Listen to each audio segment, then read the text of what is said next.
दोस्तों, आज इस वीडियो के माध्यम से हम एक ऐसे पत्थर के बारे में बात करेंगे जिसके छूते ही लोहा सोना बन जाता है।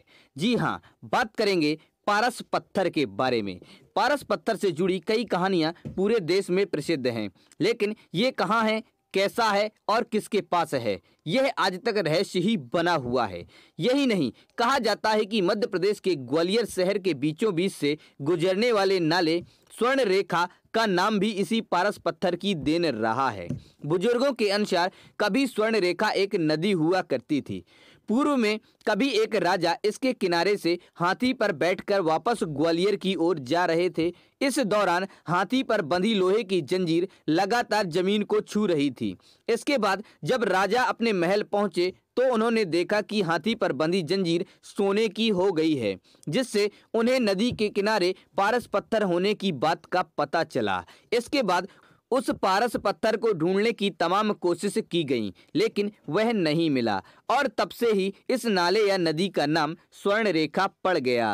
वहीं इसके अलावा मध्य प्रदेश के ही राजधानी के पास मौजूद पारस पत्थर के बारे में कहा जाता है कि इसकी सुरक्षा स्वयं जिन्न करते हैं।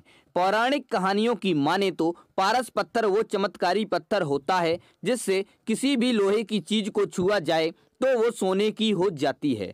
माना जाता है कि भोपाल से करीब 50 किलोमीटर दूर एक ऐसा किला है जहां पर वह पारस पत्थर मौजूद है।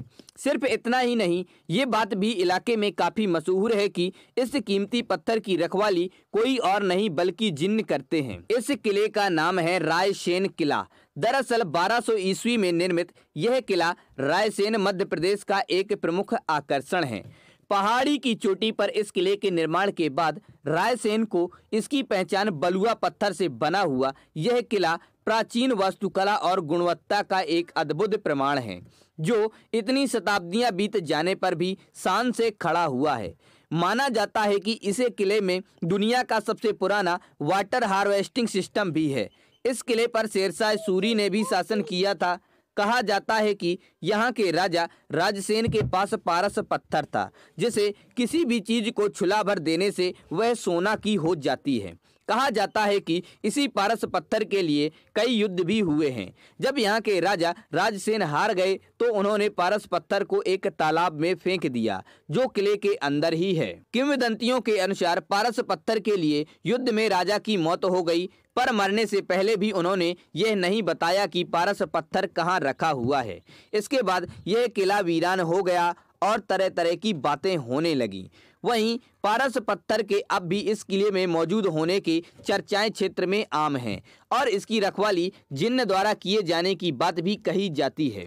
यहाँ तक कि लोगों का कहना है कि जो लोग पारस पत्थर की तलाश में किले में गए, उनकी मानसिक हालत खराब हो गई है। कहा जाता है कि किले के खजाने तक का आज तक पता नहीं लग पाया है। इसकी तलाश में आज भी किले में रात में गुनिया, एक तरह से जो तांत्रिक होते हैं, उनकी मदद से खुदाई होती है।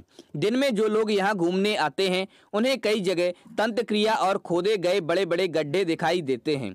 बहरहाल पारस के पत्थर और जिन्न को लेकर अब तक कोई ऐसा सबूत हाथ नहीं लगा है कि पुरातत्व विभाग इस पर कोई कदम उठाए। इसके अलावा मध्य प्रदेश के ही पन्ना जिले में जहां हीरे की खदान है, कहा जाता है कि वहां से 70 किलोमीटर दूर दनवारा गांव के पास एक कुएं में रात को रोशनी दिखाई देती है। लोगों का मानना है कि कुएं में पारस मणि है। पारस मणि की खासियत ये है कि इसके एक स्पर्श से लोहे की कोई भी चीज सोने में तब्दील हो जाती है। यहाँ के कुछ लोगों का मानना है कि यह मणि आज भी इस कुएं में मौजूद है, जिसकी वजह से रात में यहाँ रोशनी दिखाई देती है। वहीं कुछ लोग ऐसे भी हैं जो इसे देखने का दावा करते हैं। इसके अलावा राजगौड़ वंश की समृद्धि, शक्ति और वैभव का प्रतीक रहा नरसिंहपुर का चौगान या चौरागढ़ के किले में भी एक पारस पत्थर वाला तालाब है, जिसके बारे में कहा जाता है कि किले के अंदर बने इस तालाब में एक पारस पत्थर है, जिसके संपर्क में आने पर लोहा सोना बन जाता है। अंग्रेजों ने इसकी तलाश में एक हाथी को लोहे की जंजीर बांधकर तालाब में उतारा था, जिसकी 2 कड़ी सोने की हो गई थी, पर पारस पत्थर हाथ नहीं लगा था। इस पत्थर का जिक्र पौराणिक ग्रंथों और लोक कथाओं में मिलता है। पारस के संबंध में हजारों किस्से कहानियां समाज में प्रचलित हैं।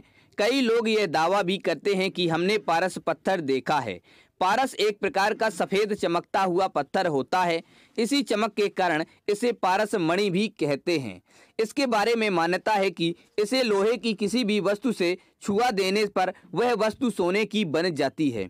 मान्यता है कि हिमालय के जंगलों में बड़ी आसानी से पारस मणि मिल जाती है, बस कोई व्यक्ति उसकी पहचान करना जानता हो। ऐसा भी कहा जाता है कि प्राचीन भारतीय रसायनाचार्य नागार्जुन ने पारे को सोने में बदलने की तरकीब विकसित की थी। उन्होंने ही पारस मणि बनाई थी। तो दोस्तों, आप लोगों को ये वीडियो कैसा लगा? पसंद आया हो तो इसे लाइक करें और अपने दोस्तों के साथ शेयर करें। हमारे चैनल पर पहली बार आए हैं तो हमारे चैनल फैक्ट्स क्रिएटर जी को सब्सक्राइब करें और बेल आइकन भी दबा दें।